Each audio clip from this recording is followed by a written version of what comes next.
Deixe-me fazer uma pergunta simples. E se o vilão que você aprendeu a temer não fosse o verdadeiro arquiteto da queda humana?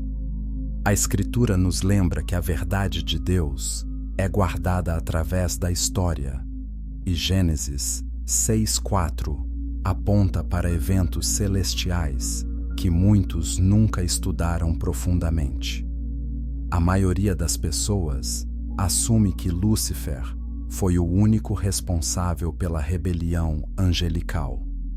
Mas registros históricos mostram que comunidades judaicas antigas preservaram uma narrativa muito mais complexa e perturbadora. Nesta jornada, vamos seguir 3 passos cruciais. Primeiro, vamos descobrir quem realmente ensinou a humanidade a se corromper. Depois, vamos entender por que essa história foi deliberadamente silenciada. E, finalmente, vamos questionar o que muda quando você lê passagens familiares com essa lente mais ampla. E uma vez que entendemos essa primeira camada, a verdadeira história começa. Durante séculos, a narrativa cristã tradicional pintou um quadro claro e simples. Lúcifer, o anjo mais belo, se rebelou contra Deus por orgulho. Ele quis ser como o Altíssimo, caiu do céu como um raio, e desde então trabalha incansavelmente para destruir a criação divina. Essa história é contada em púlpitos ao redor do mundo, é ensinada em escolas dominicais, é repetida em livros e sermões. Mas há um problema fundamental com essa narrativa. A Bíblia nunca diz explicitamente que Lúcifer liderou uma rebelião coletiva. Nunca descreve Lúcifer organizando outros anjos.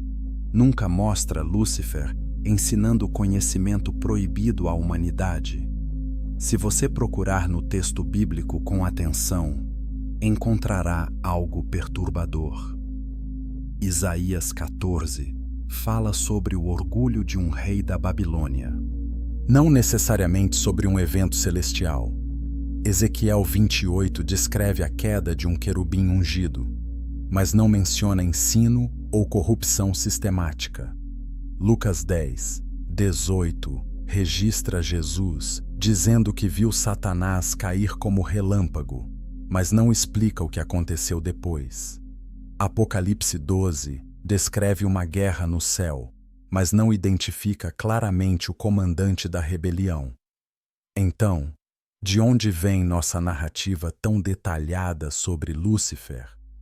Por que temos tanta certeza de que ele foi o único responsável? A verdade é que a Bíblia canônica é curiosamente silenciosa sobre os detalhes da corrupção humana após a queda angelical. Sim, Gênesis 3 mostra uma serpente tentando Eva, mas essa serpente não ensina metalurgia, não instrui sobre fabricação de armas, não revela segredos de cosméticos e sedução, não transmite conhecimento de feitiçaria e astrologia. No entanto, Gênesis 6 descreve uma terra completamente corrompida, cheia de violência e conhecimento que não deveria existir. Como isso aconteceu? Quem ensinou à humanidade essas coisas? A Bíblia não responde diretamente. E esse silêncio é proposital. Existe uma diferença crucial entre informação ausente e informação silenciada. Informação ausente simplesmente não existe nos registros. Informação silenciada existe, mas foi deliberadamente removida ou não incluída. Quando você estuda as Escrituras com cuidado, percebe que certos silêncios gritam mais alto que palavras. Por que a Bíblia descreve os efeitos da corrupção em detalhes, mas não identifica claramente quem a causou? Por que textos judaicos antigos contêm narrativas ricas sobre anjos instrutores. Mas essas histórias desapareceram dos ensinamentos cristãos tradicionais. Por que o dia da expiação, um dos rituais mais importantes de Israel, menciona um nome específico que nunca é explicado nos sermões modernos? Esse nome é Azael, e a história dele pode mudar tudo o que você pensa sobre a queda da humanidade. Azael não é uma figura obscura mencionada de passagem. Ele aparece em textos judaicos como o principal instrutor da rebelião. Ele é descrito como o anjo que desceu deliberadamente para corromper a criação. Ele ensinou conhecimento específico, técnico e estruturado. Ele transformou a humanidade de vítima passiva em agente ativo de sua própria destruição. E mais perturbador ainda, a Bíblia hebraica o menciona diretamente em Levítico 16, mas a maioria das traduções modernas esconde seu nome sob a palavra bode expiatório. Por quê? Por que esse nome foi apagado da consciência cristã? Por que igrejas evitam falar sobre ele? A resposta a essas perguntas é mais inquietante do que você imagina. Antes de continuarmos, quero que você entenda algo fundamental. Esta não é uma jornada para destruir sua fé. Não estamos aqui para promover heresias ou teorias conspiratórias. Estamos aqui para investigar o que a própria Escritura revela quando examinada com honestidade e coragem. Estamos aqui para fazer as perguntas difíceis que muitos cristãos têm medo de fazer. Porque uma fé madura não teme a verdade. Uma fé madura busca entender a palavra de Deus em toda a sua complexidade. E às vezes, essa complexidade nos leva a lugares que a tradição religiosa preferiu ignorar.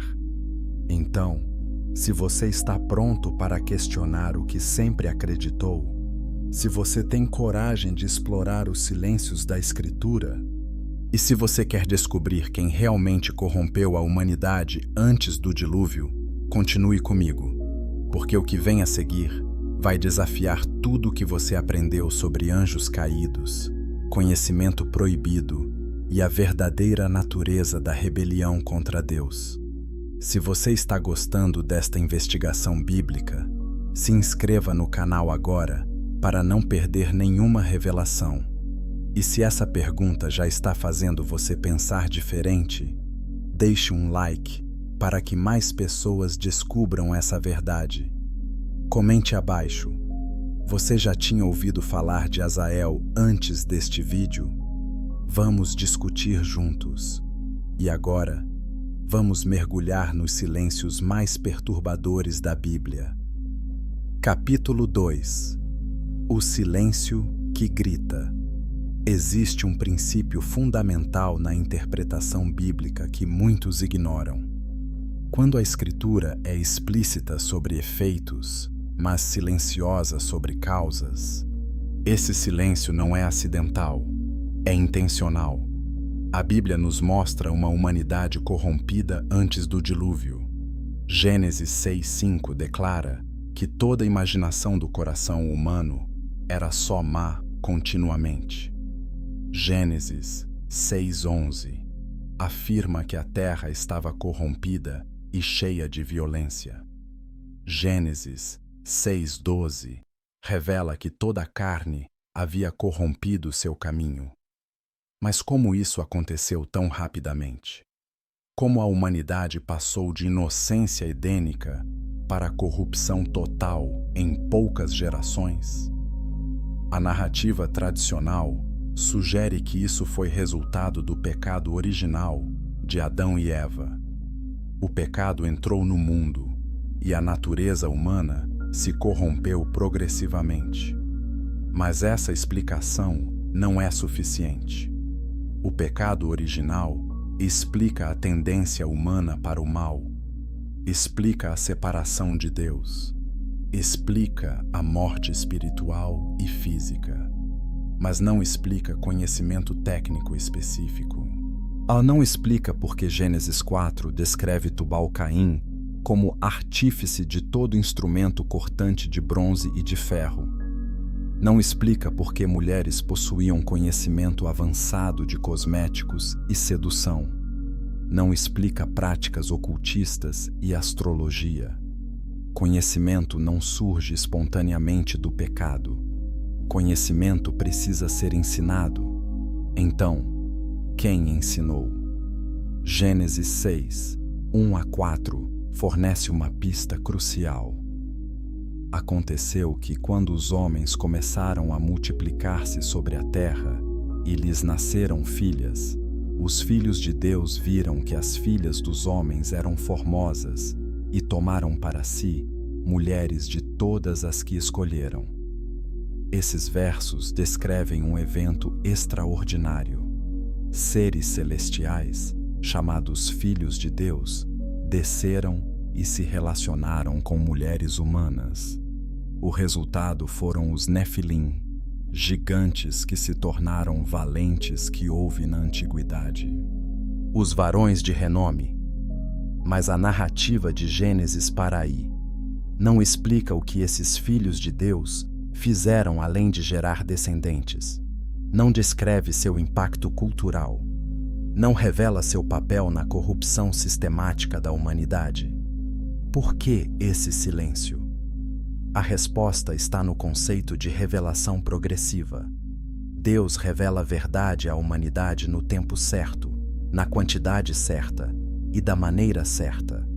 Algumas verdades são muito complexas para serem compreendidas imediatamente. Algumas verdades requerem maturidade espiritual. E algumas verdades, se mal compreendidas, podem causar mais dano que benefício. A Bíblia canônica, especialmente o Antigo Testamento recebido pela comunidade hebraica, foi cuidadosamente editada para comunicar verdades essenciais sem sobrecarregar o povo com detalhes que poderiam confundir ou distrair. Mas isso não significa que esses detalhes não existam. Significa apenas que foram preservados em outras tradições. Tradições judaicas antigas mantiveram registros mais completos desses eventos. O livro de Enoque, por exemplo, não é considerado canônico pela maioria das igrejas cristãs, mas foi altamente respeitado por comunidades judaicas antigas. Foi citado no Novo Testamento por Judas 1, 14-15. Foi encontrado entre os manuscritos do Mar Morto, provando que comunidades essênias o consideravam importante. E esse livro conta uma história muito mais detalhada sobre a queda angelical. Uma história que identifica nomes, descreve ações específicas e revela o verdadeiro arquiteto da corrupção humana. Esse arquiteto não é Lúcifer, é Azael. Enoque 8, 1 é explícito e perturbador. Azael ensinou os homens a fazerem espadas, facas, escudos e couraças, e lhes mostrou os metais da terra e a arte de trabalhá-los. E ensinou sobre pulseiras, ornamentos, o uso do antimônio e o embelezamento das pálpebras, toda sorte de pedras preciosas e todas as tintas coloridas. E então os homens se tornaram ímpios. Este verso não é uma metáfora, não é poesia simbólica, é uma descrição literal de transferência de conhecimento. Azael, um ser celestial, deliberadamente ensinou habilidades técnicas avançadas à humanidade primitiva. E essas habilidades não eram neutras.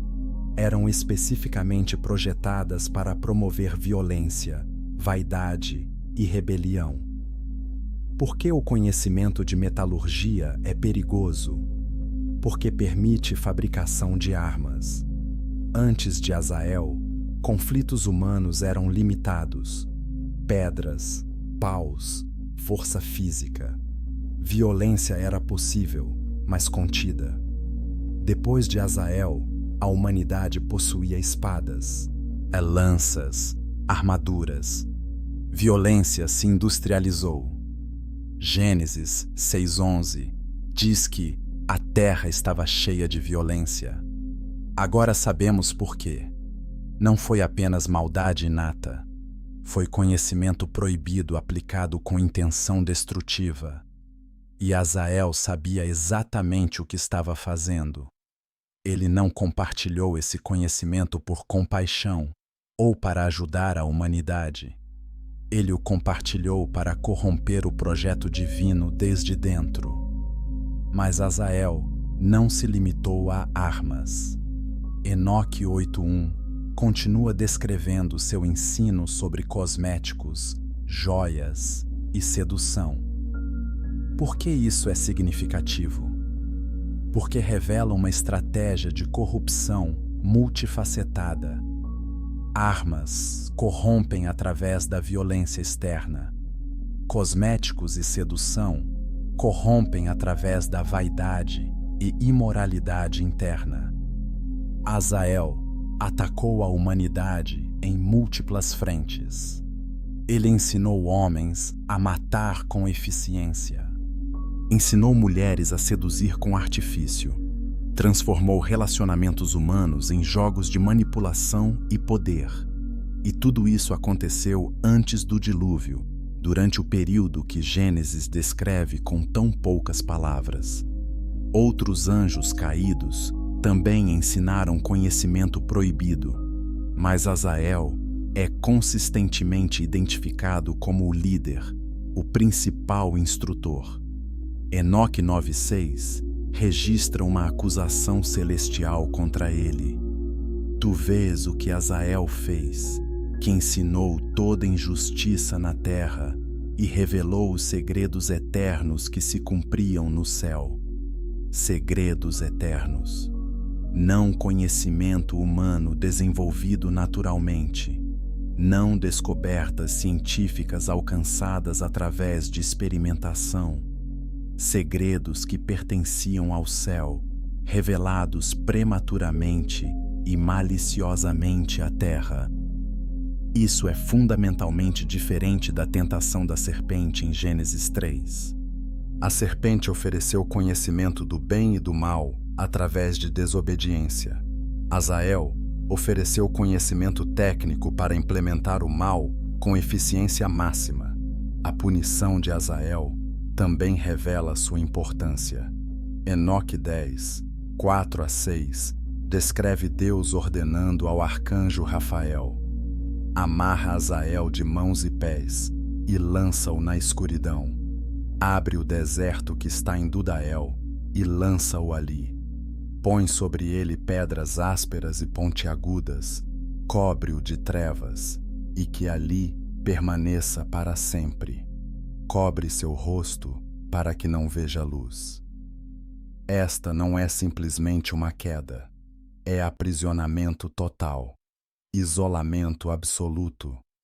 Azael não foi apenas expulso do céu, foi removido completamente da interação com a criação.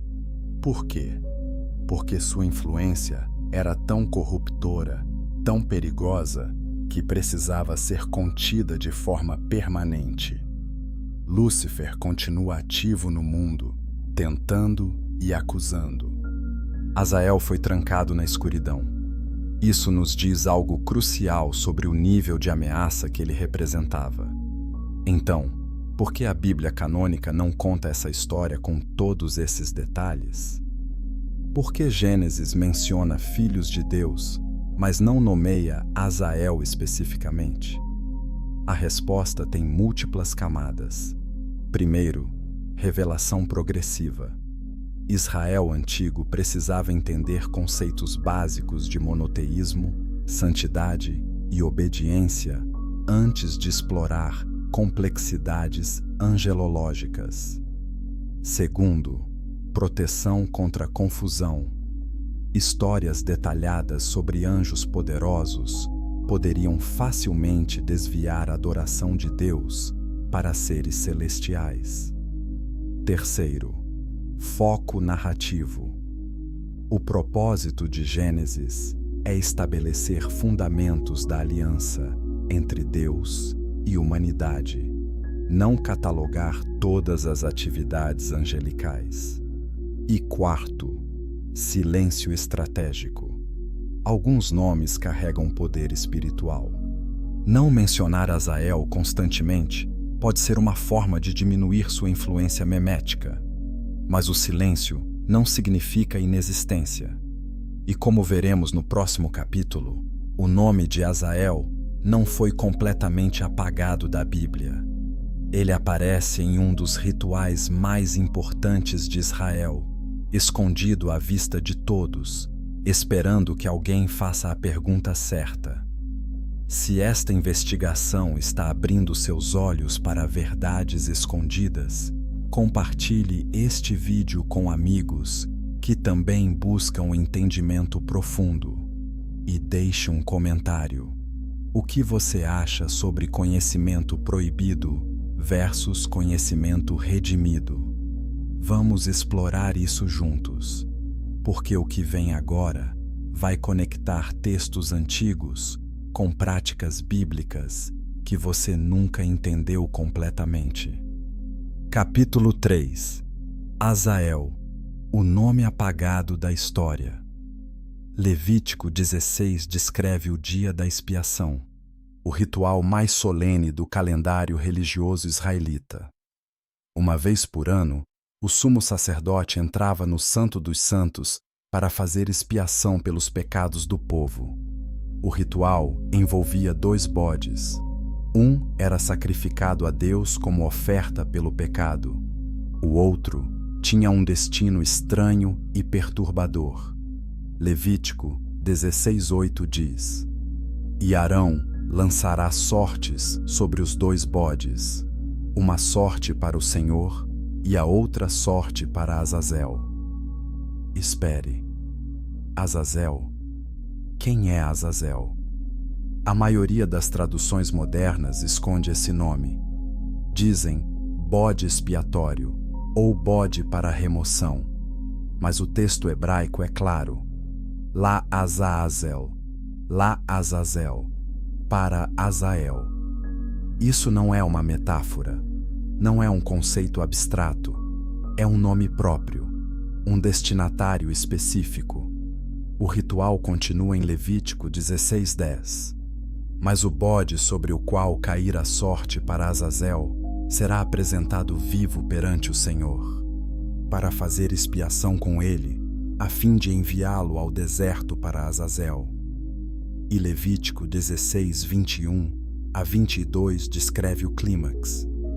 Arão porá ambas as mãos sobre a cabeça do bode vivo e confessará sobre ele todas as iniquidades dos filhos de Israel, todas as suas transgressões e todos os seus pecados. Assim, os porá sobre a cabeça do bode e enviá-lo-á ao deserto pela mão de um homem designado. O bode levará sobre si todas as iniquidades deles para uma terra solitária. Os pecados de Israel eram simbolicamente transferidos para um bode, e esse bode era enviado para Azael, não para um lugar abstrato, para uma entidade específica. Agora, conecte isso com Enoque 10, 4-6, que vimos antes. Azael foi amarrado e lançado no deserto de Dudael, coberto de trevas e pedras. E uma vez por ano, Israel enviava um bode carregado de pecados para o deserto onde Azael estava aprisionado. Isso não é coincidência, é continuidade teológica. Azael foi identificado como o originador da corrupção que contaminou a humanidade. Portanto, simbolicamente, os pecados da humanidade eram devolvidos a ele, não como oferenda de adoração, mas como reconhecimento de responsabilidade. Você trouxe essa contaminação, receba-a de volta.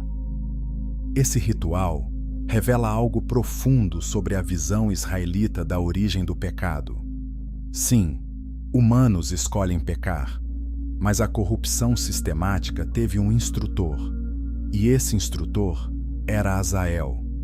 Então, por que traduções modernas escondem esse nome? Por que dizer bode expiatório em vez de para Azael? A resposta está em desconforto teológico. Ao longo dos séculos, a Igreja cristã simplificou a narrativa angelológica. Um vilão é mais fácil de ensinar que múltiplos agentes de corrupção. Satanás, o adversário, tornou-se o foco exclusivo. Outros nomes e figuras foram marginalizados ou reinterpretados. Mas essa simplificação teve um custo. Perdemos a riqueza da compreensão israelita sobre a natureza multifacetada da rebelião cósmica. E perdemos a capacidade de entender por que a Bíblia estrutura certos rituais de maneiras específicas. Alguns estudiosos argumentam que Azazel, em Levítico 16, não é um nome próprio, mas uma palavra que significa completa remoção ou lugar de afastamento. Essa interpretação permite evitar a implicação de que Israel estava enviando algo para um ser espiritual específico, mas essa leitura ignora o contexto ritual. Levítico 16 usa a mesma estrutura gramatical para uma sorte para o Senhor e outra sorte para Azazel. Se para o Senhor indica um destinatário pessoal, para Azazel também indica. A simetria linguística é clara. Ambos são receptores.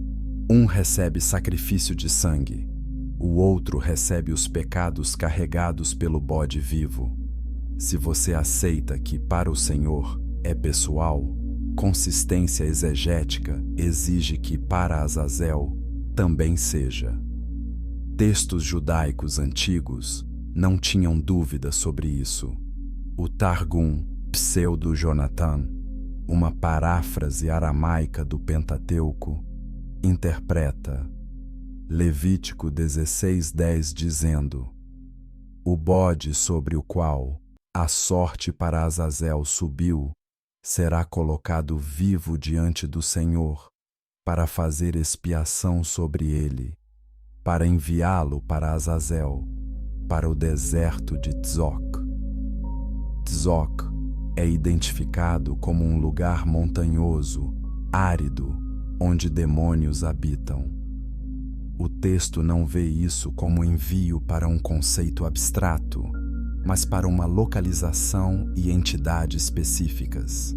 Similarmente, o Mishnah Yoma 6.4 descreve o procedimento detalhadamente, incluindo que o homem que levava o bode empurrava-o de um penhasco para garantir sua morte no deserto. Por que garantir morte? Porque não era apenas sobre remover o bode de Israel. Era sobre garantir que os pecados simbolicamente carregados não retornassem. A tradição rabínica preservou memórias sobre Azael que se alinham com o livro de Enoque. Midrash Pirkei de Rabbi. Eliezer conecta Azael com os filhos de Deus, de Gênesis 6, identificando-o como um dos líderes angelicais que desceram.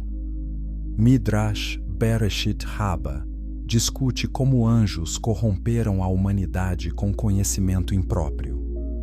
Zohar, texto central da Cabala judaica, também reconhece Azael como figura significativa na corrupção pré-diluviana. Essas fontes não são autoritativas como a escritura canônica, mas demonstram que o conhecimento sobre Azael foi preservado em múltiplas camadas da tradição judaica. Não era segredo, era parte do entendimento comum até séculos recentes. Então, quando e por que essa história desapareceu da consciência cristã? A resposta está na formação do cânon cristão e nas decisões teológicas dos primeiros séculos da Igreja. Quando líderes cristãos debateram quais livros seriam incluídos no Antigo Testamento, fizeram escolhas baseadas em critérios específicos: antiguidade, autoria profética, uso litúrgico e consistência doutrinária. O livro de Enoque, apesar de antigo e influente, não foi incluído na maioria dos cânones cristãos, exceto na Igreja Ortodoxa Etíope, que o mantém até hoje. Uma vez que Enoque foi excluído, a narrativa detalhada sobre Azael desapareceu do ensino cristão padrão.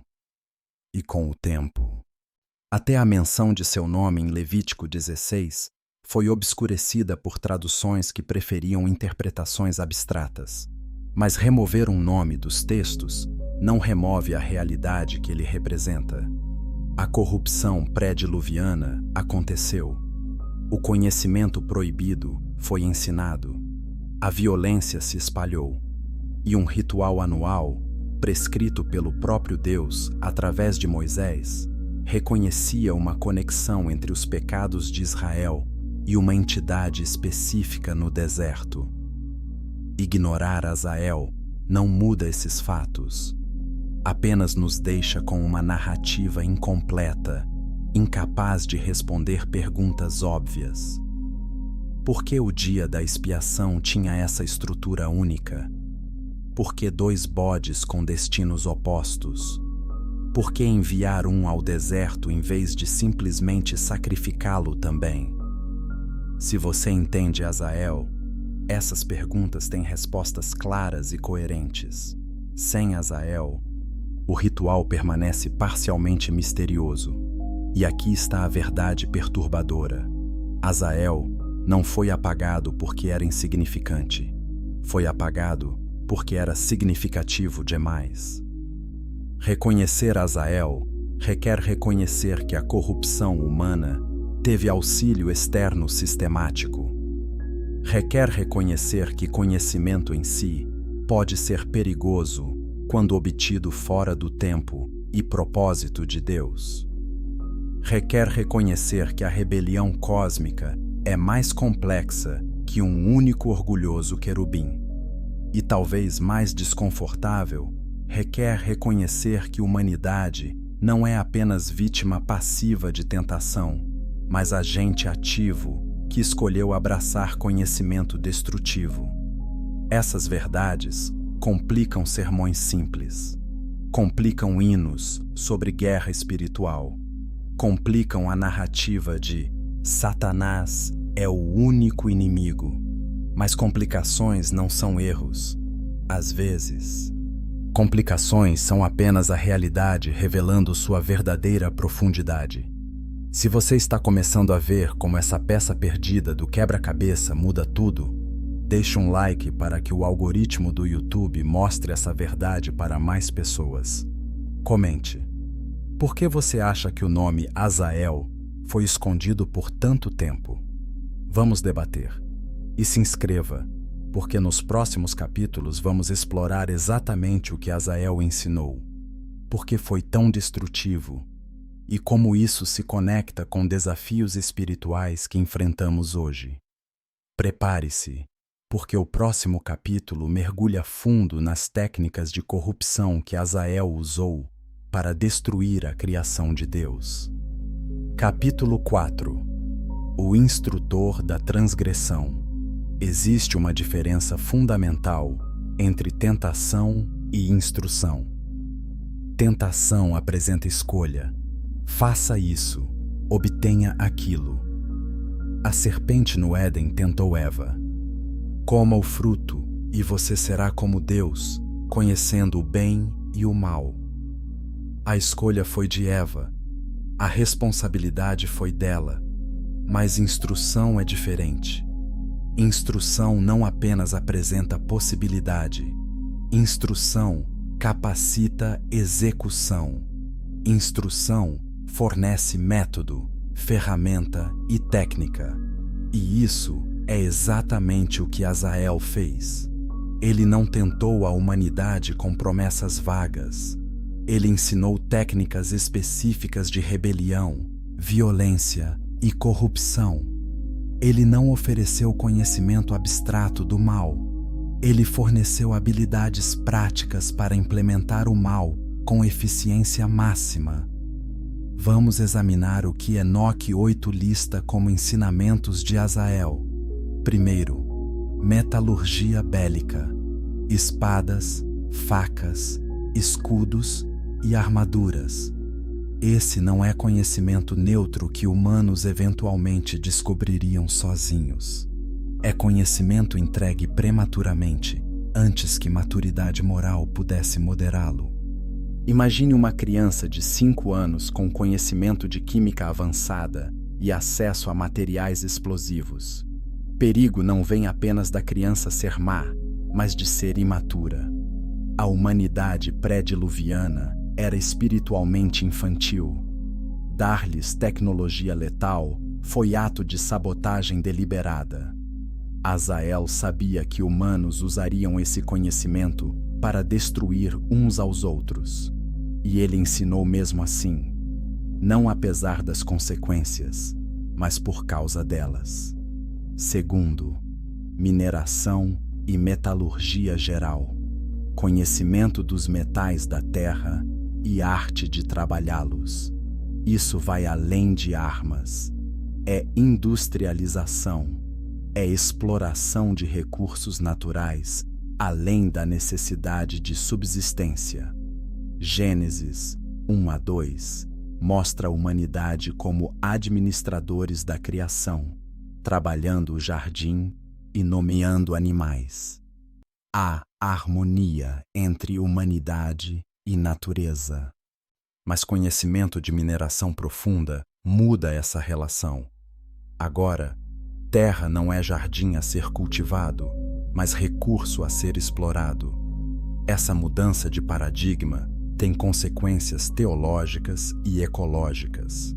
E Azael introduziu essa mentalidade deliberadamente, sabendo que levaria à cobiça, conflito por recursos e desequilíbrio ambiental. Terceiro, cosméticos e adornos, pulseiras, ornamentos, antimônio para os olhos, embelezamento, pedras preciosas, tintas. Superficialmente, isso parece menos perigoso que armas, mas é igualmente corrosivo. Por quê? Porque introduz vaidade sistemática. Antes de Azael, beleza humana era natural, dada por Deus. Depois de Azael, beleza se tornou algo fabricado, manipulado e usado como ferramenta de sedução. Enoque conecta explicitamente esses ensinamentos com imoralidade sexual. Mulheres aprenderam a se adornar artificialmente para atrair homens. Homens aprenderam a julgar mulheres por aparência manipulada. Relacionamentos se tornaram transações baseadas em artifício visual. E isso corrompeu sexualidade humana, transformando o dom divino em instrumento de manipulação e poder. Quarto, embora não listado diretamente sob Azael em todos os manuscritos de Enoque, outros anjos caídos ensinaram astrologia, adivinhação, feitiçaria e interpretação de sinais celestiais. Esses conhecimentos estão intimamente conectados ao sistema de corrupção que Azael liderou. Por que conhecimento ocultista é perigoso? Porque oferece poder espiritual fora da aliança com Deus. Deus sempre quis se comunicar com a humanidade, mas através de profetas, através de revelação, através de relacionamento de aliança. Ocultismo promete atalhos, manipule símbolos, recite encantamentos, consulte estrelas obtenha poder, mas esse poder vem de fontes rebeldes e sempre exige preço que corrompe a alma. Azael e seus associados sabiam disso. Eles ofereceram poder com intenção de escravizar. Agora, considere a estratégia geral. Azael não atacou apenas um aspecto da humanidade. Ele criou sistema completo de corrupção multidimensional, violência física através de armas, cobiça material através de metalurgia e mineração, imoralidade sexual através de cosméticos e sedução, rebelião espiritual através de ocultismo. Cada área reforça as outras. Armas permitem tomar o que cobiça deseja. Sedução manipula para obter poder. Ocultismo justifica tudo como conhecimento superior. E juntos, esses elementos criaram a sociedade que Gênesis 6:5 descreve. Toda a imaginação do coração do homem era só má continuamente. Isso não aconteceu por acidente.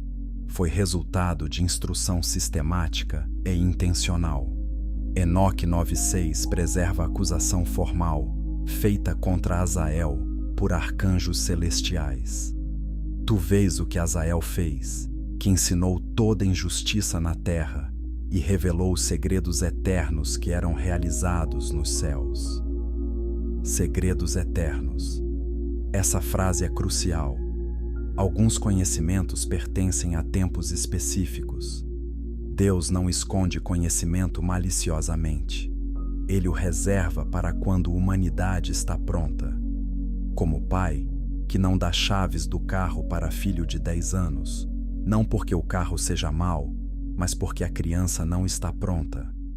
Azael violou essa ordem divina. Ele entregou chaves antes do tempo. E a humanidade, imatura e orgulhosa, e a dirigiu direto para a destruição. Mas aqui está o detalhe mais perturbador. Azael sabia exatamente o que estava fazendo. Ele não agiu por ignorância. Não foi erro de julgamento. Enoque 10:8 registra parte da sentença divina contra ele. Toda a terra foi corrompida pelas obras que foram ensinadas por Azael. Atribui a ele todo o pecado. Todo o pecado. Não algum pecado. Não parte do pecado. Todo o pecado estrutural que levou ao dilúvio é rastreado diretamente de volta a Azael. Isso não remove responsabilidade humana. Humanos escolheram aprender e aplicar o conhecimento, mas identifica Azael como arquiteto principal, o engenheiro-chefe da corrupção. Sem ele, a história humana teria sido fundamentalmente diferente. Contraste isso com a atividade de Lúcifer/Satanás descrita na Bíblia. Satanás acusa, Jó 1, Apocalipse 12:10. Satanás tenta, Mateus 4, Lucas 4. Satanás engana, Apocalipse 12:9. Satanás tenta destruir, João 10:10. Mas em nenhum lugar a Bíblia descreve Satanás ensinando técnicas específicas de corrupção. Ele não dá aulas de metalurgia, não treina em artes marciais, não oferece cursos de sedução. Sua atividade é espiritual e psicológica, mentira, acusação, tentação. Azael, por outro lado, foi instrutor prático, professor de maldade aplicada. E essa diferença importa porque mostra dois modos de rebelião contra Deus. Um foca em separar a humanidade de Deus espiritualmente. O outro foca em corromper a própria estrutura da civilização humana. Ambos são destrutivos, mas operam de formas distintas. Então, qual foi o objetivo final de Azael? Ele queria adoração como Lúcifer supostamente queria? Não há evidência disso. Ele queria derrubar Deus e tomar seu lugar? Não. O objetivo de Azael era mais insidioso. Ele queria provar que a criação de Deus era falha. Ele queria demonstrar que a humanidade, dada a oportunidade, escolheria conhecimento sobre obediência, poder sobre relacionamento, gratificação imediata sobre propósito eterno. E ele conseguiu. Humanidade abraçou o conhecimento de Azael entusiasticamente, forjou armas, fez guerra, seduziu e foi seduzida, praticou magia, corrompeu-se completamente e, no processo, validou a acusação implícita de Azael.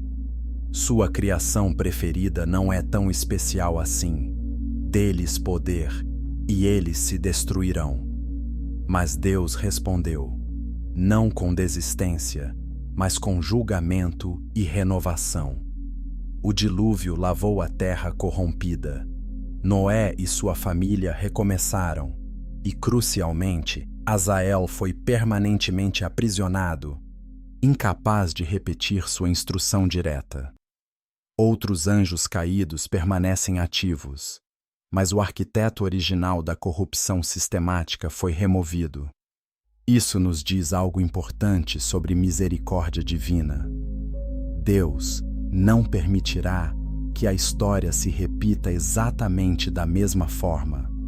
Ele intervém quando corrupção atinge certos limites, e ele protege a humanidade de ameaças que seriam absolutamente esmagadoras. Se você está impressionado com a profundidade dessa revelação, compartilhe este vídeo com sua igreja ou grupo de estudo bíblico. Deixe um comentário. Como você acha que conhecimento moderno se compara ao conhecimento que Azael ensinou? Vamos refletir juntos. E continue assistindo, porque agora vamos examinar o ritual que Israel usou por séculos para lidar simbolicamente com essa contaminação.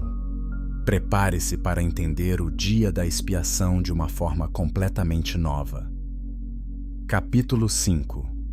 O ritual que revela tudo. Levítico 16. Não é apenas mais um capítulo sobre rituais obscuros do Antigo Testamento. É janela teológica que revela como Israel entendia a origem e natureza do pecado. E no centro desse capítulo está um ritual que, quando compreendido corretamente, confirma tudo que textos como Enoque revelam sobre Azael. O dia da expiação, Yom Kippur em hebraico, era o momento mais solene do ano religioso israelita. Apenas neste dia, uma vez por ano, o sumo sacerdote entrava no Santo dos Santos, a presença manifesta de Deus no tabernáculo e depois no templo. O ritual envolvia preparação extensa, múltiplos sacrifícios e procedimentos específicos que não podiam ser alterados. O elemento mais intrigante era o uso de 2 bodes. Levítico 16, 7-10 descreve: Tomará os 2 bodes e os porá perante o Senhor, à entrada da tenda da congregação. Arão lançará sorte sobre os 2 bodes, uma sorte para o Senhor e outra sorte para Azazel. Arão trará o bode sobre o qual caiu a sorte para o Senhor e o oferecerá como oferta pelo pecado. Mas o bode sobre o qual caiu a sorte para Azazel será apresentado vivo perante o Senhor, para fazer expiação com ele, a fim de enviá-lo ao deserto para Azazel. 2 bodes, 2 destinos, 2 receptores, um para o Senhor, um para Azael. A simetria é impossível de ignorar. O primeiro bode era sacrificado como oferta pelo pecado padrão. Seu sangue era levado para dentro do Santo dos Santos e aspergido sobre o propiciatório, a tampa da Arca da Aliança. Levítico 16, 15-16 explica: Depois, imolará o bode da oferta pelo pecado, que é para o povo. Trará o seu sangue para dentro do véu e fará com ele como fez com o sangue do novilho. Aspergirá sobre o propiciatório e perante o propiciatório. Assim, fará expiação pelo santuário por causa das impurezas dos filhos de Israel, das suas transgressões e de todos os seus pecados. Esse sacrifício lidava com contaminação ritual e moral. Purificava o santuário, restaurava a possibilidade de comunhão entre Deus e Israel. Era expiação no sentido de cobertura e perdão. Mas o segundo bode tinha função diferente. Levítico 16, 20 a 22, descreve: havendo acabado de fazer expiação pelo santuário, pela tenda da congregação e pelo altar, então fará chegar o bode vivo. Arão porá ambas as mãos sobre a cabeça do bode vivo e confessará sobre ele todas as iniquidades dos filhos de Israel, todas as suas transgressões e todos os seus pecados. E os porá sobre a cabeça do bode e enviá-lo-á ao deserto pela mão de um homem designado. Assim, o bode levará sobre si todas as iniquidades deles para a terra solitária, e o homem soltará o bode no deserto. Note a linguagem, não apenas pecados gerais. Todas as iniquidades, todas as transgressões, todos os pecados. Tudo era simbolicamente colocado sobre este bode. E então ele era enviado para Azael. O que isso significa teologicamente? Por que dois processos separados? O primeiro bode, sacrificado a Deus, lida com a culpa e necessidade de expiação perante Deus. Sangue é derramado, vida é dada, justiça divina é satisfeita. Mas o segundo bode lida com contaminação residual, a sujeira espiritual que os pecados deixam. E, curiosamente, essa contaminação não é apresentada a Deus. É devolvida a Azael. Por quê? Porque Israel reconhecia que parte da contaminação do pecado humano teve origem externa. Sim, humanos escolhem pecar, mas a corrupção sistêmica que torna o pecado tão penetrante e destrutivo foi ensinada, foi introduzida. E o originador dessa introdução foi Azael. Então, o ritual não estava adorando Azael, não estava fazendo oferenda a ele como se fosse divindade, estava devolvendo a ele a responsabilidade pela corrupção que ele iniciou. Era declaração simbólica. Esta contaminação não começou conosco, veio de você, receba-a de volta. E o bode sendo enviado ao deserto conecta perfeitamente com Enoque 10, 4 a 6, onde Azael foi amarrado no deserto de Dudael, em escuridão e isolamento. O bode levava os pecados de Israel para onde o originador desses pecados estava aprisionado. A geografia simbólica e espiritual se alinha perfeitamente. Tradições judaicas posteriores elaboraram detalhes do ritual. Mishnah Yoma 6, 4 a 6, descreve que o homem designado levava o bode cerca de 12 quilômetros até um penhasco específico no deserto. Lá, ele dividia uma fita vermelha amarrada nos chifres do bode, colocando metade na cabeça do animal e metade em pedra próxima. Então, ele empurrava o bode do penhasco, garantindo sua morte. Por que garantir morte? Porque o bode não podia retornar. Simbolicamente, os pecados não podiam voltar. Deviam ser permanentemente removidos, assim como Azael foi permanentemente aprisionado. E a tradição adicional de que quando o bode era aceito, a metade da fita vermelha deixada no templo ficava branca, cumprindo Isaías 1:18. Ainda que os vossos pecados sejam como a escarlata, eles se tornarão brancos como a neve. Agora, considere a frequência do ritual. Não era realizado uma vez para sempre. Era anual. Todo ano, no 10º dia do 7º mês, o processo era repetido. Levítico 16, 29 a 34 estabelece: Isto vos será por estatuto perpétuo.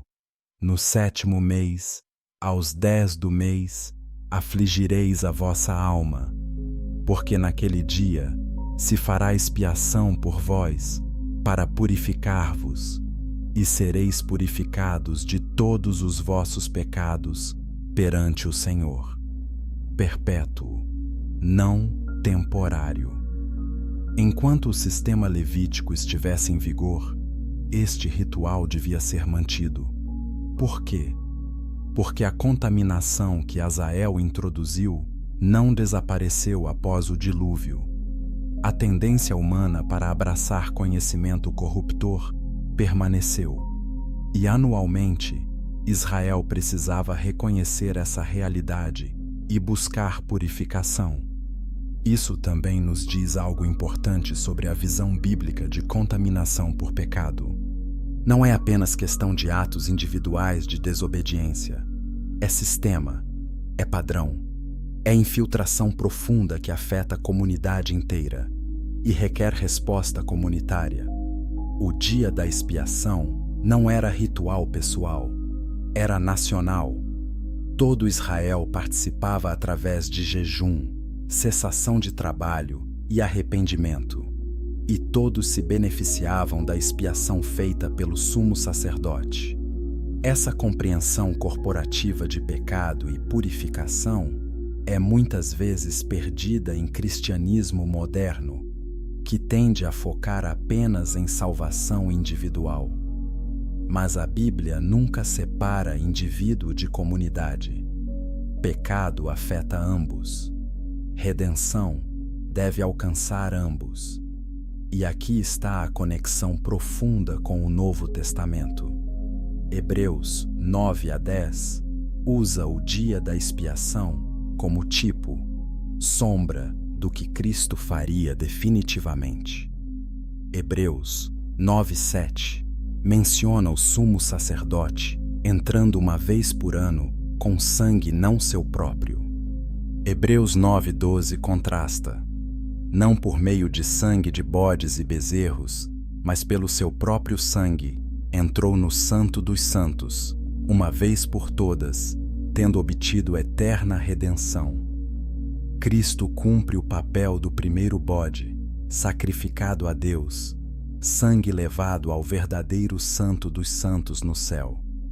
Mas Cristo também cumpre papel do segundo bode? Sim. Ele levou sobre si nossos pecados e os carregou para fora do arraial. Hebreus 13:12. Ele removeu nossa contaminação permanentemente. Mas note, Cristo não levou pecados para Azael.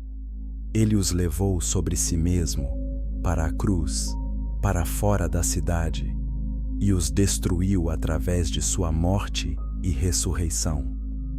O ritual antigo enviava pecados de volta ao originador. Cristo absorveu pecados e os aniquilou. Essa é a diferença entre sombra e realidade. O ritual de Levítico 16 gerenciava a contaminação anualmente. Simbolicamente, Cristo a resolveu permanentemente, efetivamente. Não precisamos mais de 2 bodes todo ano. Precisamos apenas de fé contínua no único sacrifício de Cristo. Se essa conexão entre Antigo e Novo Testamento está iluminando sua compreensão, deixe um like agora. Comente. Você já tinha percebido o papel de Azael no dia da expiação? Vamos aprender juntos. E continue. porque agora vamos comparar diretamente Lúcifer e Azael, mostrando como suas rebeliões são fundamentalmente diferentes e por que isso importa. Capítulo 6. Duas rebeliões, dois propósitos. Quando você pensa em rebelião angelical, provavelmente imagina um cenário. Lúcifer, o mais belo dos anjos, decide que não quer servir, quer ser adorado, quer igualdade com Deus. Então, ele lidera 1/3 dos anjos em guerra celestial. Perde, é expulso. E desde então, trabalha para destruir tudo que Deus ama.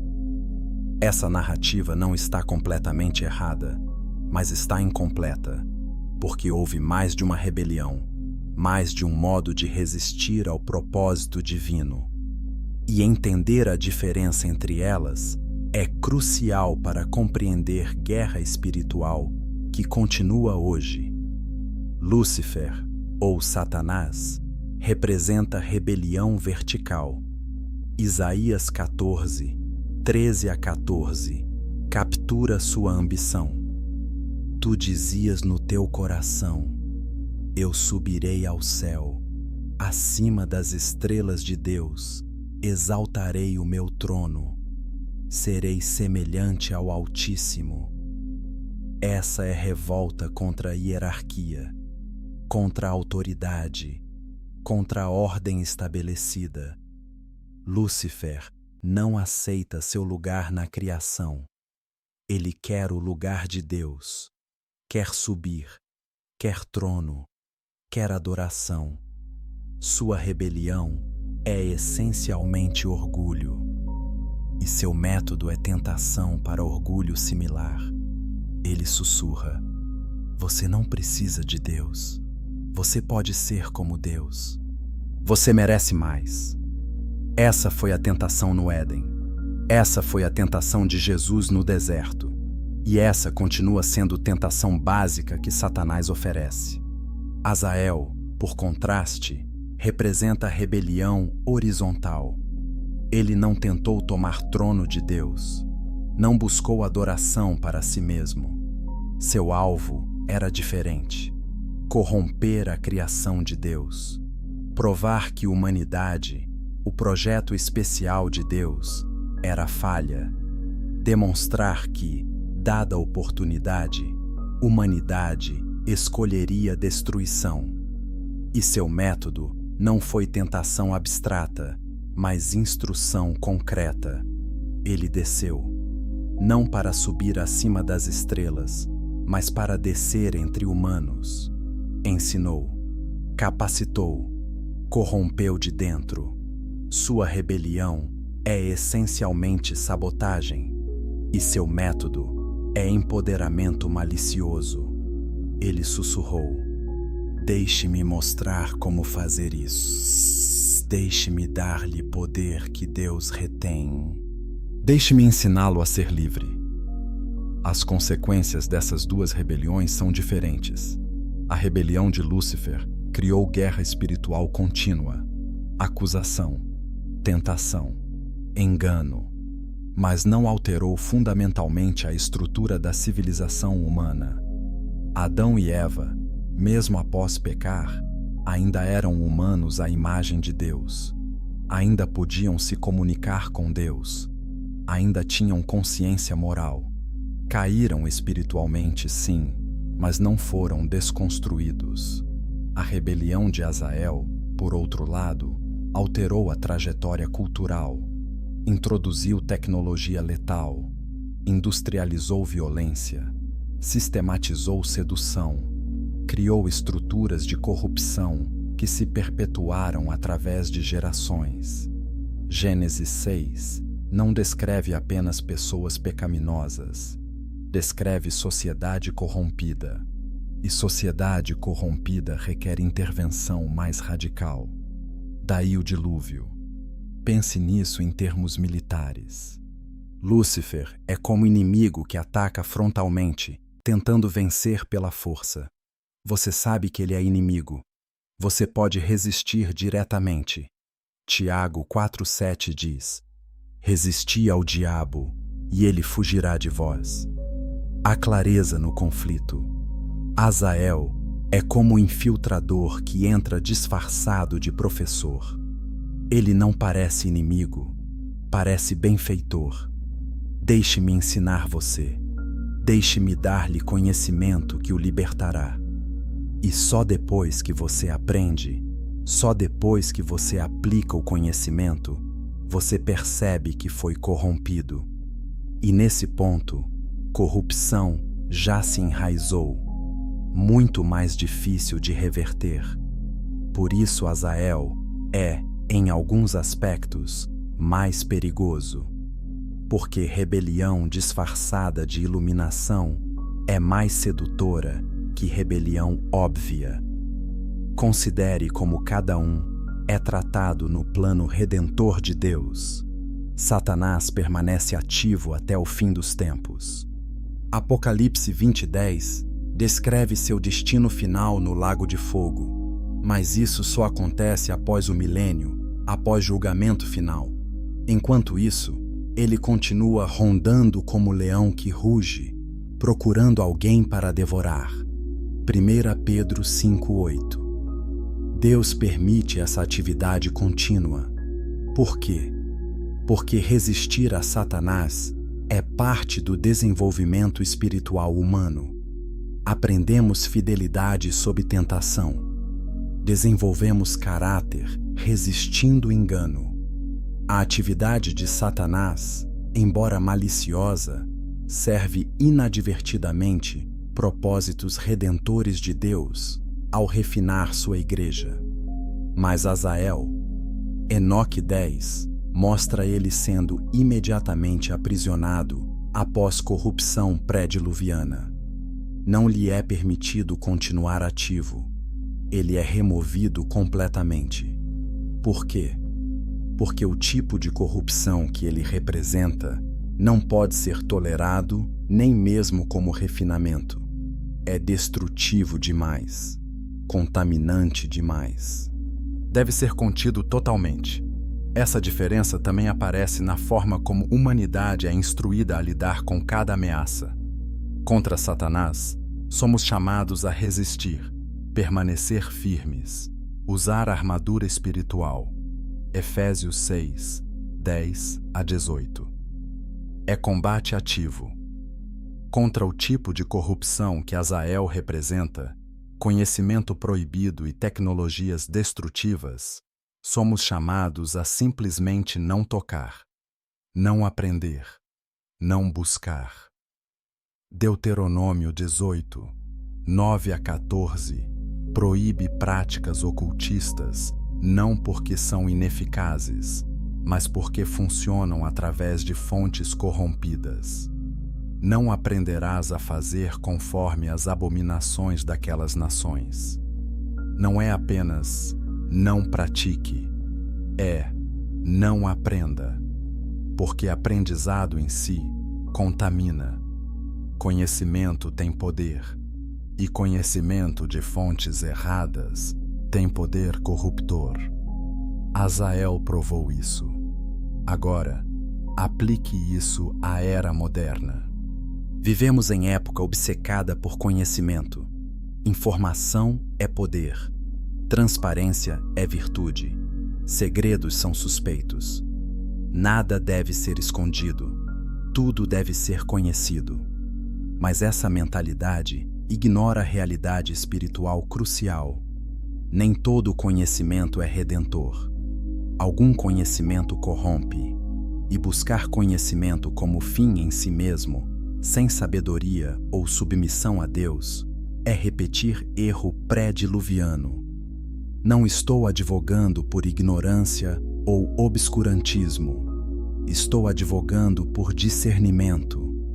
Pergunte não apenas: posso saber isso? Mas devo saber isso?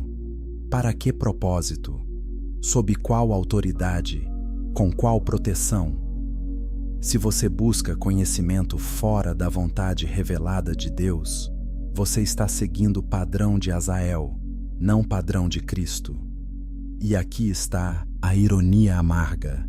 Nossa cultura celebra exatamente o tipo de conhecimento que Azael ensinou. Tecnologia letal. Gastamos trilhões em armamentos cada vez mais sofisticados. Manipulação de aparência. Indústria de cosméticos e cirurgia plástica é multibilionária. Sedução sistemática. Pornografia e indústria de relacionamentos reduzem intimidade à técnica. Ocultismo, astrologia, tarô, práticas espirituais desconectadas de Deus são mainstream. Não estou dizendo que todo cientista ou maquiador está servindo Azael conscientemente. Estou dizendo que os padrões que ele introduziu, conhecimento sem submissão, poder sem propósito redentor, liberdade sem responsabilidade, ainda dominam nossa civilização e ainda produzem mesma destruição. Mas há esperança. Cristo não apenas derrotou Satanás, ele redimiu o conhecimento. Jesus é chamado a sabedoria de Deus. 1 Coríntios 1:24. E nele estão escondidos todos os tesouros da sabedoria e do conhecimento. Colossenses 2:3.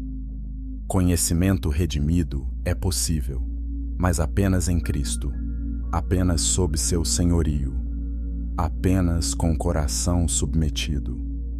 Quando buscamos conhecimento para glorificar Deus, servir próximo e cumprir propósito redentor, esse conhecimento edifica. Quando buscamos conhecimento para poder pessoal, gratificação egoísta ou independência de Deus, esse conhecimento corrompe. A diferença não está apenas no conteúdo, mas na motivação e autoridade. Se essa distinção entre duas rebeliões está abrindo seus olhos, compartilhe este vídeo agora. Comente. Qual tipo de rebelião você acha mais perigoso hoje? A vertical de Lúcifer ou a horizontal de Azael? Vamos debater. E continue. Porque agora vamos abordar a questão que você está pensando. Por que as igrejas não ensinam sobre Azael? Capítulo 7. Por que as igrejas não falam sobre isso?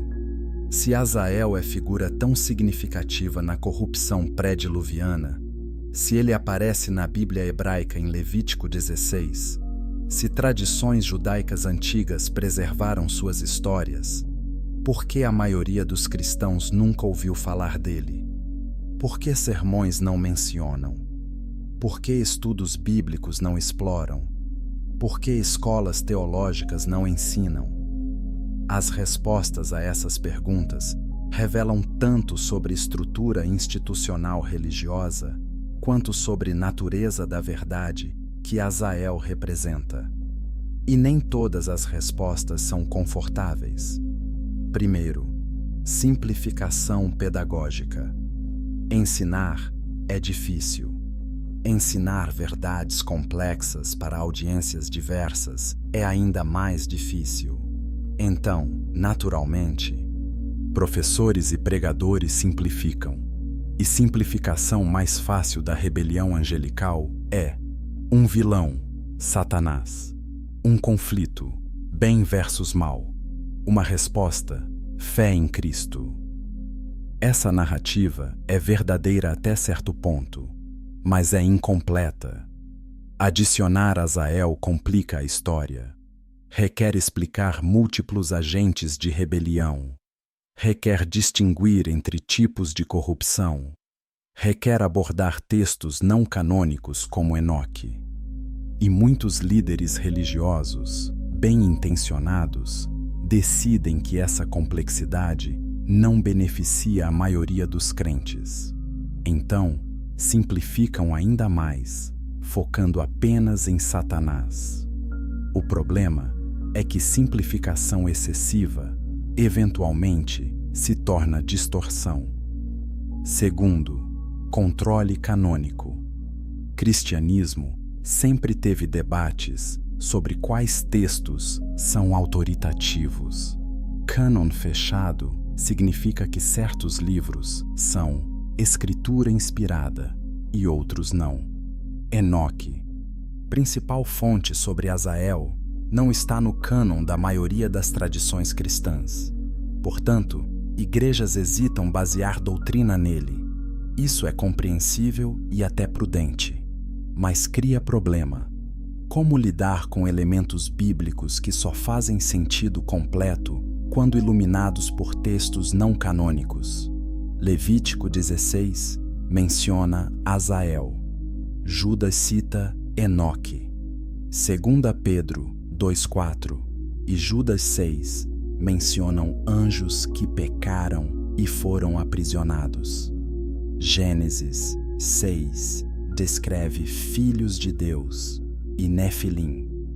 Esses são textos canônicos, mas entendê-los plenamente requer contexto que textos canônicos não fornecem em detalhes.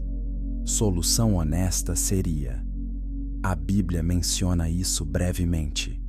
Textos judaicos antigos fornecem mais detalhes. Não os tratamos como escritura, mas como história útil. Mas muitas igrejas simplesmente evitam o tópico inteiro. Terceiro, desconforto teológico. Reconhecer Azael levanta questões incômodas. Se anjos poderosos ensinaram conhecimento proibido, quão responsável é a humanidade realmente? Se corrupção pré-diluviana teve auxílio externo sistemático, o dilúvio parece justo? Se conhecimento em si pode ser corruptor, como avaliamos progresso científico e tecnológico moderno? Essas perguntas não têm respostas fáceis. E igrejas, especialmente aquelas focadas em crescimento e acessibilidade, preferem evitar perguntas sem respostas fáceis. Preferem mensagens claras, aplicáveis e encorajadoras. Deus ama você. Cristo morreu por você. Resista ao diabo. Viva em santidade. Verdadeiro e importante, mas incompleto. E evitar complexidade eventualmente produz cristianismo superficial, incapaz de lidar com desafios intelectuais e espirituais profundos. Quarto, medo de sensacionalismo. Qualquer menção de anjos caídos, gigantes e conhecimento proibido atrai interesse, mas também atrai especulação selvagem, teorias conspiratórias e interpretações bizarras. Já vimos isso acontecer. Movimentos que focam excessivamente em angelologia obscura frequentemente desviam de Cristo. Tornam-se obcecados por demônios, mapeamento espiritual e guerra espiritual estratégica de formas que a Bíblia não ensina. Líderes de igreja, vendo esses excessos, reagem evitando o tópico completamente. Mas essa é a resposta de pêndulo. Em vez de ensinar com equilíbrio, simplesmente silenciam. O resultado é que crentes curiosos buscam respostas em fontes não confiáveis, caindo exatamente nos erros que líderes temiam. Melhor estratégia seria ensinar abertamente, com discernimento e foco cristocêntrico. Quinto, e talvez mais significativo, conforto cultural. Igrejas modernas, especialmente no Ocidente, estão profundamente integradas à cultura circundante. E cultura ocidental moderna é construída sobre valores que Azael teria aprovado: conhecimento como virtude máxima, tecnologia como salvador, aparência como identidade, poder como direito. Ensinar sobre Azael requer confrontar esses valores. Requer dizer que nem todo conhecimento é bom, que nem todo progresso é redentor, que algumas coisas que cultura celebra são, na verdade, padrões de rebelião antiga. Essa mensagem é profundamente contracultural E igrejas que dependem de relevância cultural para atrair membros têm dificuldade em pregar mensagens contraculturais. Então, silenciam sobre Azael, porque Azael é espelho que reflete não apenas pecados óbvios, mas estruturas de pecado que consideramos progresso. Mas silêncio tem custo. Quando igrejas não ensinam sobre Azael, crentes perdem entendimento crucial sobre a natureza da tentação moderna. Não entendem por que tecnologia, embora útil, pode ser espiritualmente perigosa. Não entendem por que busca de conhecimento sem submissão a Deus é repetir Éden e pré-dilúvio. Não entendem por que certas práticas espirituais são portas para a corrupção, não iluminação. E não entendem por que conflito espiritual é mais complexo que simplesmente resistir ao diabo. Resultado é cristianismo que pode ser sincero, mas é ingênuo, despreparado para as sutilezas da guerra espiritual contemporânea. Então, o que deveria ser feito? Igrejas deveriam começar ensinando honestamente sobre os textos canônicos. Gênesis 6, Levítico 16, Judas, 2 Pedro. Esses estão na Bíblia. Explique-os completamente. Não esconda Azael sob traduções vagas. Não ignore filhos de Deus com interpretações forçadas. Depois, reconheça textos históricos judaicos como contexto útil. Enoque não é escritura para nós, mas nos ajuda a entender como judeus antigos interpretavam Gênesis 6 e Levítico 16. Então, aplique discernimento. Conhecimento de Azael nos ensina que nem todo conhecimento é redentor, que devemos buscar sabedoria, não apenas informação, que submissão a Cristo é proteção contra a corrupção. Isso não é sensacionalismo, é ensino bíblico equilibrado, historicamente informado e espiritualmente relevante. E aqui está a verdade libertadora. Você não precisa esperar que a igreja ensine. Você pode estudar por si mesmo. Leia Gênesis 6 cuidadosamente. Estude Levítico 16 com comentários que discutem Azazel. Explore Enoque com discernimento, reconhecendo que não é escritura, mas é história. Medite sobre advertências contra conhecimento proibido em Deuteronômio 18 e Colossenses 2. E, acima de tudo, mantenha Cristo como centro.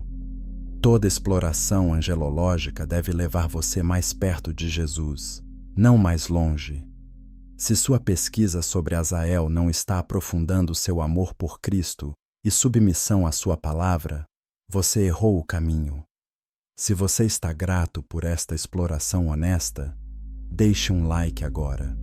Comente. Sua igreja já ensinou sobre Azael ou sobre os filhos de Deus de Gênesis 6? Vamos compartilhar experiências.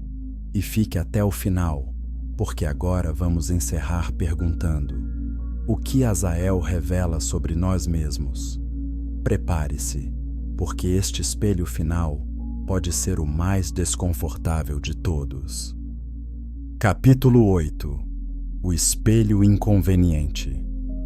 A razão pela qual histórias de vilões fascina tanto. Não é apenas entretenimento, é porque vilões revelam algo sobre nós mesmos. Os melhores vilões não são monstros unidimensionais, são espelhos distorcidos de nossos próprios desejos, medos e fraquezas. E Azael é exatamente isso. Ele é espelho que reflete aspectos da humanidade que preferimos não ver, aspectos que existiam antes do dilúvio, aspectos que ainda existem hoje. E enquanto não olharmos honestamente para esse espelho, não entenderemos plenamente nem nossa vulnerabilidade, nem nossa necessidade de redenção. Azael revela que a humanidade tem apetite perigoso por conhecimento proibido. Não foi Azael quem forçou humanos a aprender metalurgia bélica. Ele ofereceu, mas eles aceitaram entusiasticamente. Não foi Azael quem obrigou mulheres a usar cosméticos sedutores. Ele ensinou, mas elas praticaram voluntariamente. Humanidade pré-diluviana queria esse conhecimento, queria poder que vinha com ele, queria liberdade que prometia. E essa disposição, esse apetite por conhecimento fora da vontade de Deus, não desapareceu com o dilúvio. Está em cada geração. Está em você. Está em mim. Quando queremos saber o que Deus não revelou, quando buscamos poder que Deus não concedeu, quando valorizamos informação acima de sabedoria e capacidade acima de caráter, estamos ecoando escolha que levou ao dilúvio. Azael revela que conhecimento não é neutro. Nossa cultura trata conhecimento como virtude incondicional. Educação liberta, informação empodera, ignorância é mal. Mas Azael prova que conhecimento pode escravizar, pode corromper, pode destruir, porque conhecimento não é apenas fatos, é perspectiva, é contexto, é motivação. Metalurgia pode construir ferramentas agrícolas ou forjar espadas. Química pode curar doenças ou criar venenos. Psicologia pode restaurar mentes ou manipular massas.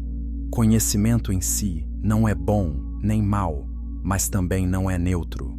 É poderoso. E poder nas mãos de corações não redimidos sempre tende para a destruição. Azael sabia disso. Ele deu conhecimento não para libertar, mas para corromper. E conseguiu porque a humanidade não tinha sabedoria para manusear o conhecimento com santidade. Azael revela nossa vulnerabilidade a professores falsos. Ele desceu como instrutor, ofereceu ensino, e a humanidade o recebeu sem questionar. Não perguntaram: quem é você para ensinar? Qual é sua autoridade? Qual é seu propósito?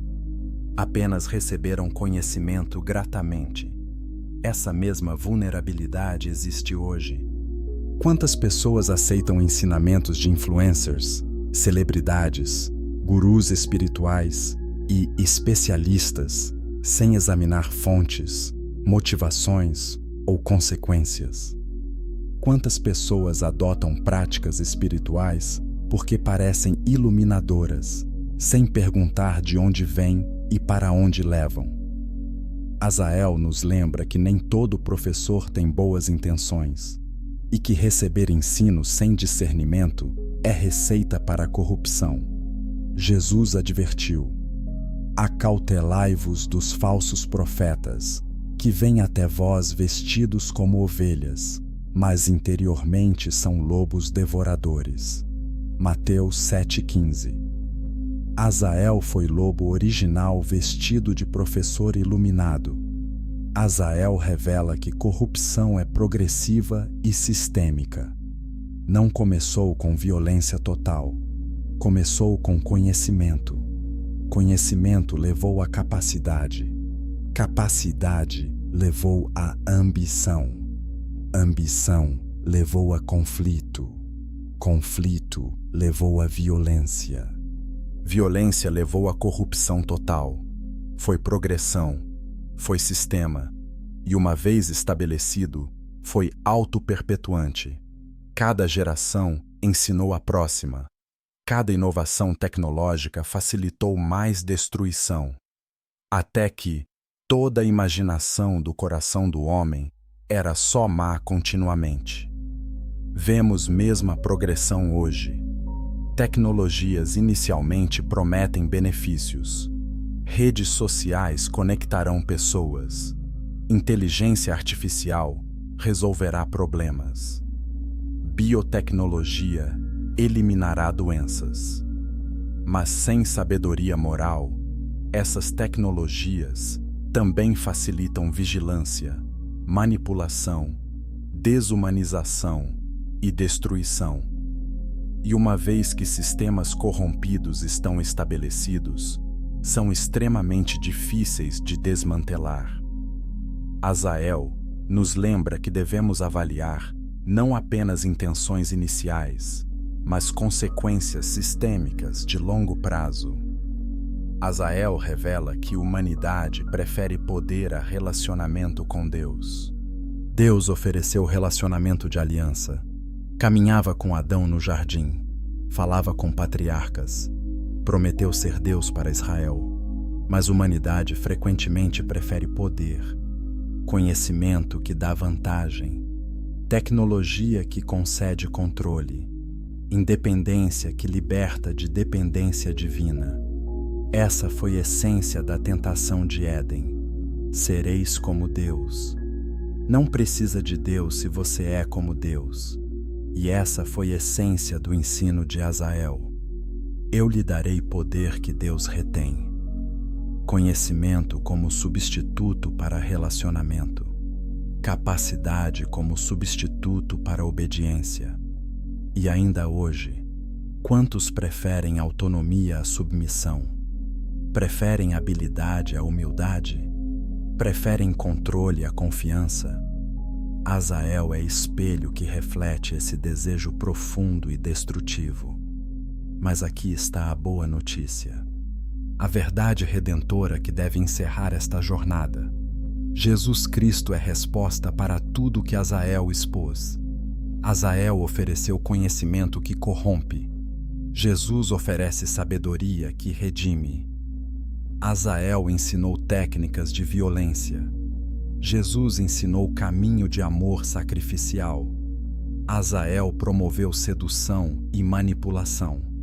Jesus modelou integridade e serviço. Azael deu poder sem propósito. Jesus dá propósito que transforma poder. E, crucialmente, onde Azael revelou vulnerabilidade humana, Cristo fornece proteção, não através de ignorância, mas através de transformação. E conhecereis a verdade, e a verdade vos libertará. João 8:32. Mas verdade que liberta não é informação desconectada, é Jesus. Eu sou o caminho, a verdade e a vida. João 14:6. Então, o que fazemos com tudo isso? Primeiro, reconhecemos humildemente nossa vulnerabilidade. Não somos imunes à sedução de conhecimento proibido. Precisamos de sabedoria, não apenas informação. Segundo, praticamos discernimento radical. Avaliamos fontes, questionamos motivações, examinamos consequências. Não aceitamos ensino apenas porque é popular ou promete poder. Terceiro, submetemos todo o conhecimento a Cristo. Colossenses 2:8 adverte: cuidado que ninguém vos venha a enredar com sua filosofia e vãs sutilezas, conforme a tradição dos homens, e não segundo Cristo. Todo conhecimento deve ser testado pela verdade de Cristo. Se contradiz sua palavra, rejeitamos. Se pode ser redimido sob seu senhorio, recebemos com gratidão. Quarto, buscamos sabedoria acima de conhecimento. Tiago 1:5 promete: se algum de vós tem falta de sabedoria, peça-a a Deus. Sabedoria é conhecimento aplicado com santidade, sob autoridade divina, para propósitos redentores. É isso que precisamos. E, finalmente, mantemos esperança. Sim, Azael corrompeu. Sim, humanidade escolheu corrupção. Sim, Padrões que ele estabeleceu ainda afetam civilização, mas Cristo venceu. Colossenses 2,15 declara que Cristo despojou os principados e potestades e deles triunfou em si mesmo. Todo o poder rebelde, incluindo o legado de Azael, está sob pés de Cristo. E nós, em Cristo, compartilhamos dessa vitória. Não somos vítimas impotentes de corrupção antiga. Somos filhos redimidos do Rei vitorioso. Andamos em mundo ainda marcado por rebelião, mas não somos definidos por ela. Somos definidos por Cristo. E essa é verdade maior que qualquer revelação sobre Azael. Então, esta jornada não foi para assustá-lo, foi para equipá-lo, para que você entenda a natureza multifacetada da rebelião contra Deus, para que você reconheça padrões de corrupção que começaram antes do dilúvio e continuam hoje, para que você pratique discernimento em era obcecada por conhecimento, e para que você valore sabedoria redimida acima de informação corruptora. Se esta jornada transformou sua compreensão da guerra espiritual, compartilhe este vídeo agora com todos que você conhece. Deixe um comentário final. Como você vai aplicar o que aprendeu sobre Azael na sua vida diária? Vamos encorajar uns aos outros. E se inscreva no canal, porque continuaremos explorando verdades bíblicas profundas que a igreja frequentemente evita. Porque fé madura não teme verdade. Fé madura a busca, a examina e a vive sob senhorio de Cristo. Que Deus abençoe sua jornada de sabedoria redimida e que você sempre escolha caminho de Cristo, não caminho de Azael.